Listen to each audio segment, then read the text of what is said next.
दिल्ली में आज लोग जो हैं वो भाजपा से ज़्यादा जुड़ने की कोशिश कर रहे हैं।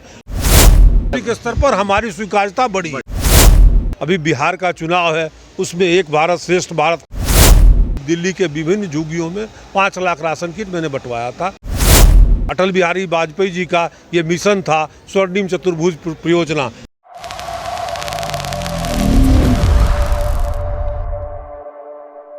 नमस्कार, विशेष कार्यक्रम में आप सभी का स्वागत है। मैं हूं मानवेंद्र और दोस्तों अभी हमारे साथ हैं भाजपा के वरिष्ठ नेता और बड़ी सामाजिक कार्यकर्ता दिवाकर झा सर। आइए जानते हैं जिस प्रकार से भारत 2047 के मिशन पर चल रहा है, क्या कुछ उद्देश्य के साथ भारत आगे बढ़ रहा है और प्रधानमंत्री क्या मिशन है, इन सबों पर बात करते हैं। सर आपका बहुत बहुत स्वागत है। आपका भी बहुत बहुत धन्यवाद। मुझे आपने समय दिया इसके लिए भी धन्यवाद। अभी जो ये 2047 जो भारत का मिशन है, ये एक मिशन है। एक ये मिशन जो है ना, एक विजन है। विजन में भारत अपने 100 साल के आज़ाद होने के उससे जो है सो क्या मतलब कैसे विकसित राष्ट्र होगा, उसका एक विजन है। तो इस विजन में अभी जो प्रधानमंत्री जी इसके मुख्य शिल्पकार हैं इस विजन के, और माननीय प्रधानमंत्री जी ने इसमें जो है आर्थिक रूप से भारत कैसे विकसित होगा, सामाजिक रूप से कैसे विकसित होगा और पर्यावरणीय रूप से पर्यावरण कैसे भारत का स्थिर होगा, और सुशासन जो सबसे मुख्य बिंदु है इस विजन का, वो सुशासन। और भी विकास के कितने पहलू हैं, बहुत सारे पहलू हैं जिस पे भारत जो है सो विकसित होगा, उसी का एक विजन है। जी हाँ, बिल्कुल आपने कहा कि हाँ जिस प्रकार 2047 का विकसित का पूरा रोड मैप है। लेकिन हम ये जानना चाहेंगे, आप एक आर्किटेक्ट इंजीनियर हैं, सिविल इंजीनियर भी हैं, तो कितना कुछ बदलाव आया है 2014 के बाद? 2014 के बाद इन 11 वर्षों में भारत की स्वीकार्यता जितने भी देशों में है, बाहर विदेशों में भारत की स्वीकार्यता बढ़ी है। और हम अपने को आत्मनिर्भर, हमारा जितना भी ये है आत्मनिर्भर भारत कहलाने में, अभी हम भारत जैसे कराची में आपने सुना होगा कि वहाँ मतलब नरेंद्र मोदी की जय हो रही थी, तो वहाँ भी हमारी विश्व में विश्वसनीयता और हमारा जो वहाँ एक्सेप्टेंस है वो बढ़ा है। जी हाँ, बिल्कुल वैश्विक स्तर पर हमारी स्वीकार्यता बढ़ी है। जी हाँ, बिल्कुल।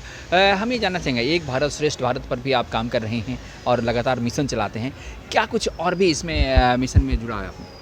मिशन में अभी जो हमारे यहाँ अभी बिहार का चुनाव है, उसमें एक भारत श्रेष्ठ भारत में अभी हम लोग डाटा जो बिहार के प्रवासी लोग यहाँ रह रहे हैं, उनका जिनका वोट वहाँ बिहार में है, उनको अभी हम लोग बता रहे हैं कि हमारी सरकार ने 11 साल प्रधानमंत्री ने बिहार के लिए क्या क्या किया है और आगे क्या करेंगे, क्या उनकी सोच है, उसको हम लोग उनके पास जा कर के उनको बता रहे हैं।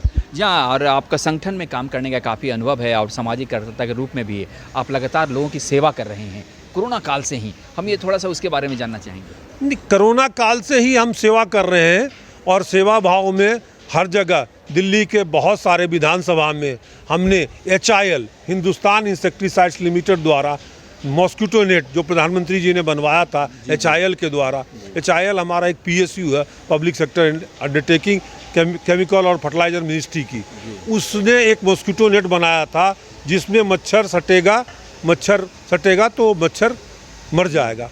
तो उस मॉस्किटो नेट को कम से कम हमने गरीबों में और भी जो वहाँ ज़रूरतमंद थे, जो वेक्टर बाउंड डिजीज के मतलब वो बरसात में रेनी सीजन में होता था, उसमें कम से कम 1.5 लाख वो मॉस्किटो नेट हमने बंटवाया CSR फंड में।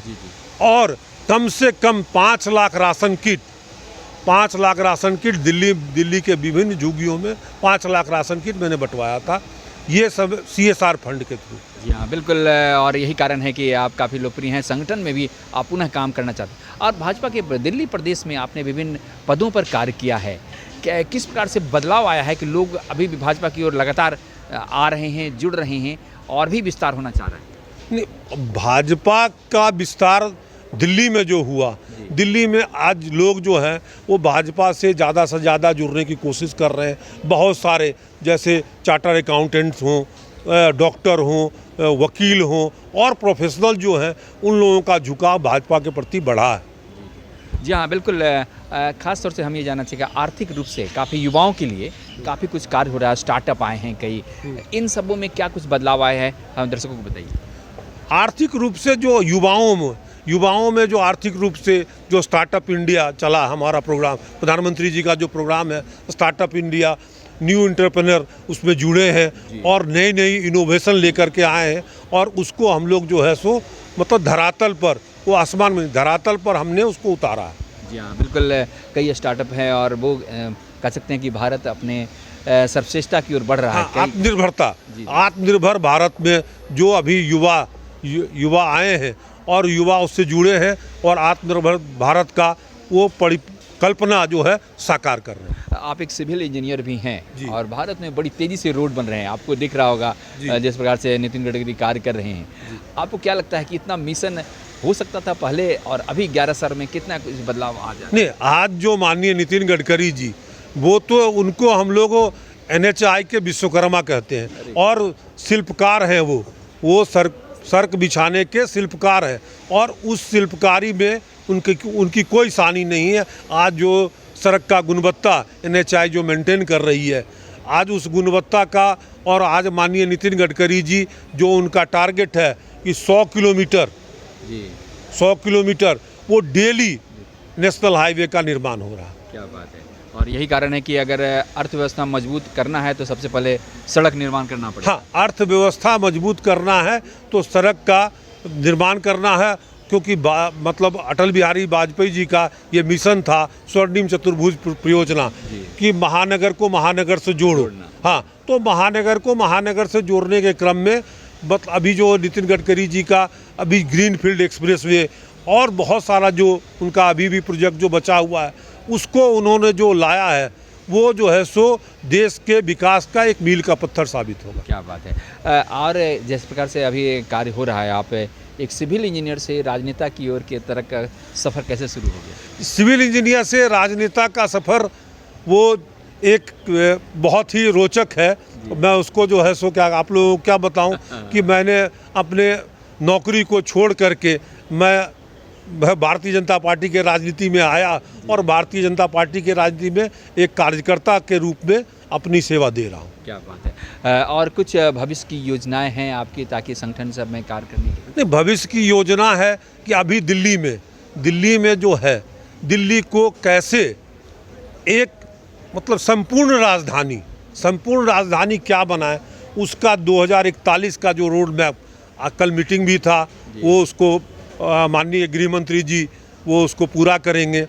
तो कैसे ये एक स्वच्छ और सुंदर राजधानी बने दिल्ली, इसका हम लोग जो है सो चाहत रखते हैं और इसके चाहत के लिए हम लोग अपना पूरा योगदान देंगे। और ख़ास तौर से आकलन वीकली और अन्ना ने आपको अभी अवार्ड भी दिया है, हम इसकी ढेर सारी शुभकामनाएं और बधाई भी देते हैं। हाँ, ये अन्ना वीकली और आकलन ने मुझे सोशल सर्विस में अवार्ड दिया है।